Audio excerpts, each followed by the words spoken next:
Iran ಮೇಲೆ Israel ಹಾಗೂ America ದಾಳಿ ಹಿನ್ನೆಲೆಯಲ್ಲಿ ಇರಾನ್ ಸುತ್ತಮುತ್ತ ಹಲವು ದೇಶಗಳಲ್ಲಿ ವಿಮಾನಯಾನ ಸದ್ಯ ಸ್ಥಗಿತಗೊಂಡಿದೆ. ಇರಾನ್, ಯುಎಇ, ಕುವೈತ್, ಇರಾಕ್ನಲ್ಲಿ ಫ್ಲೈಟ್ಗಳು ಹಾರಾಟ ಮಾಡ್ತಾ ಇಲ್ಲ. ಸಿರಿಯಾ, ಲೆಬನಾನ್, ಇಸ್ರೇಲ್ ದೇಶಗಳಲ್ಲೂ ಕೂಡ ವಿಮಾನಯಾನ ಸೈಲೆಂಟ್ ಆಗಿದೆ. ಅಬುಧಾಬಿ ಮತ್ತು ದುಬೈ ವಿಮಾನ ನಿಲ್ದಾಣಗಳಲ್ಲಿ ವಿಮಾನಯಾನ ಸ್ಥಗಿತಗೊಂಡಿದ್ದು, ಮಸ್ಕತ್ನಲ್ಲೂ ಕೂಡ ಫ್ಲೈಟ್ಗಳು ಹಾರ್ತಾ ಇಲ್ಲ. ಕತಾರ್, ಬಹರೇನ್ನಲ್ಲೂ ಕೂಡ ವಿಮಾನ ಹಾರಾಟ ಸ್ಥಗಿತಗೊಂಡಿದೆ. ಹಲವಾರು ಜನ ನಮ್ಮ ಕನ್ನಡದವರೇ ವಿಡಿಯೋ ಮಾಡಿ ಹಾಕ್ತಾ ಇರೋದನ್ನ ನೀವು ಕೂಡ ಗಮನಿಸ್ತಾ ಇದ್ರಿ. ಅಯ್ಯೋ 12 ಗಂಟೆ ಲೇಟ್ ಅಂತೆ, 14 hours ಲೇಟ್ ಅಂತೆ, ಫ್ಲೈಟ್ ಸಿಗ್ತಾ ಇಲ್ಲ, ಕ್ಯಾನ್ಸಲ್ ಆಗಿದೆ ಅಂತ. ಅಂದ್ರೆ ಯುದ್ಧದ ವಾತಾವರಣ ಇದೆ. ಮತ್ತೊಂದು ಕಡೆ 3ನೇ ಮಹಾಯುದ್ಧಕ್ಕೆ ಇದು ನಾಂದಿ ಹಾಡುತ್ತಾ ಅನ್ನುವ ಪ್ರಶ್ನೆಗಳು ಇದೆ. ಇದರ ನಡುವಲ್ಲಿ ಪಾಪ ಟೂ ಮಚ್ ಟೆನ್ಷನ್ ಅಂತ ಮೆಸೇಜ್ ಪಾಸ್ ಮಾಡ್ತಾ ಇದ್ದಾರೆ ಗಲ್ಫ್ ಕಂಟ್ರಿಗಳಲ್ಲಿರೋರು, ಇರಾನ್ ಅಲ್ಲಿರೋರು, ಬೇರೆ ಬೇರೆ ದೇಶದವರು. ಟೂ ಮಚ್ ಟೆನ್ಷನ್ ಅಂದ್ರೆ ವಿಪರೀತ ಆತಂಕದಲ್ಲಿದ್ದೀವಿ, ಭಯದಲ್ಲಿದ್ದೀವಿ ಅನ್ನುವಂತಹ ಮೆಸೇಜ್ ಪಾಸ್ ಮಾಡ್ತಾ ಇದ್ದಾರೆ.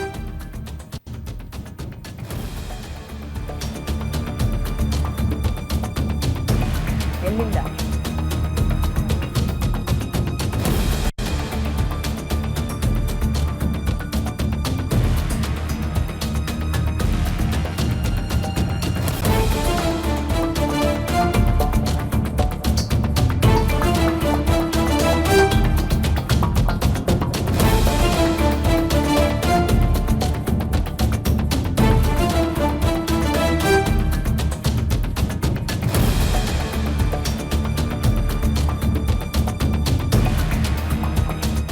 ದುಬೈನಿಂದ ಮೊಹಮ್ಮದ್ ಅಂತ ಲೈವ್ ಜಾಯ್ನ್ ಆಗ್ತಾ ಇದ್ದಾರೆ. ಸೊ ಅಲ್ಲಿನ ಪರಿಸ್ಥಿತಿ ಹೇಗಿದೆ ಕೇಳೋಣ. ಮೊಹಮ್ಮದ್ ಅವರೇ, ನನ್ನ ಧ್ವನಿ ನಿಮಗೆ ಕೇಳಿಸ್ತಾ ಇದೆ ಅಂತ ಕೇಳ್ತೀನಿ. ನಮಸ್ಕಾರ. ನಮಸ್ಕಾರ ಮೇಡಮ್. ಪರಿಸ್ಥಿತಿ ಹೇಗಿದೆ? ಆತಂಕದ ವಾತಾವರಣನ ಅಥವಾ ಎಲ್ಲವೂ ಸಮಾಧಾನವಾಗಿದೆಯಾ ಅಲ್ಲಿ? ಇಲ್ಲಿ ಎಲ್ಲ ಸಮಾಧಾನವಾಗಿದೆ. There is nothing to worry. Everything ದುಬೈನ ಇಸ್ ಯಾವ ಭಾಗ ನಾರ್ಮಲ್. ಸರ್ ತಾವು? ನಾನು ದುಬೈಯಲ್ಲಿ ಇಲ್ಲಿ ಕಿಸೇಸ್ ಅಂತ ಒಂದು ಏರಿಯಾ ಇದೆ. It's just very close to airport. Airport is just 5 minutes away from my home. So we can hear everything. ನಾವೆಲ್ಲ ಇಲ್ಲಿ ಕೇಳಿಸ್ಕೊಬಹುದು. ಬಟ್ ಆತರ ಏನು ವಾತಾವರಣ ಎಲ್ಲ ನಾರ್ಮಲ್ ಆಗಿದೆ. Life is going very normal.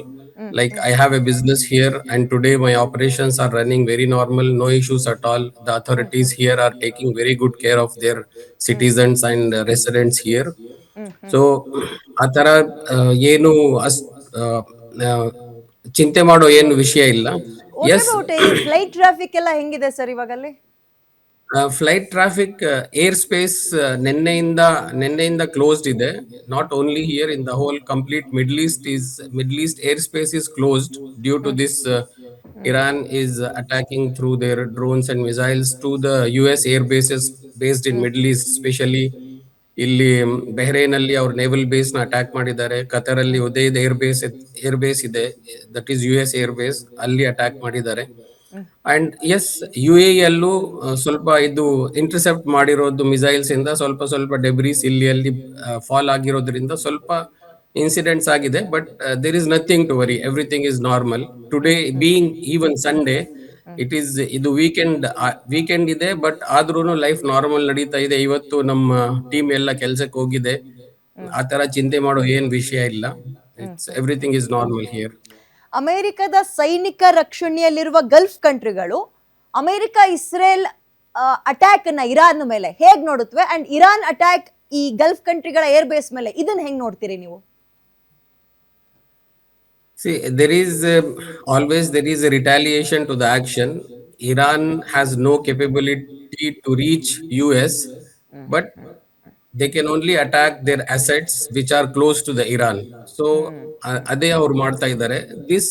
This is not, we cannot take it as a surprise because Iran has given this warning way before that ಈಗ ಅವ್ರ ಮೇಲೆ ಇಸ್ರಾಯೇಲ್ US ಅಟ್ಯಾಕ್ ಮಾಡಿದ್ರೆ they will attack their US air bases based here in Middle East.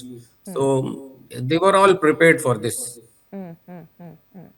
Yes. ಈಗ ನಾಗರಿಕ ಅಂದ್ರೆ ಜನವಸತಿ ಪ್ರದೇಶದ ಮೇಲೆ ಯಾವುದೇ ರೀತಿಯ ಡ್ಯಾಮೇಜ್ ಇಲ್ಲಿ ತನಕ ಕಂಡು ಬಂದಿಲ್ಲ, ಕೇಳಿ ಬಂದಿಲ್ಲ ನಿನ್ನೆಯಿಂದಲೂ ಕೂಡ ಸರ್? ಇಲ್ಲ, ಅದು ಅಬುದಾಬಿಯಲ್ಲಿ ಒಂದು ಕ್ಯಾಶುಯಾಲಿಟಿ ಆಗಿದೆ.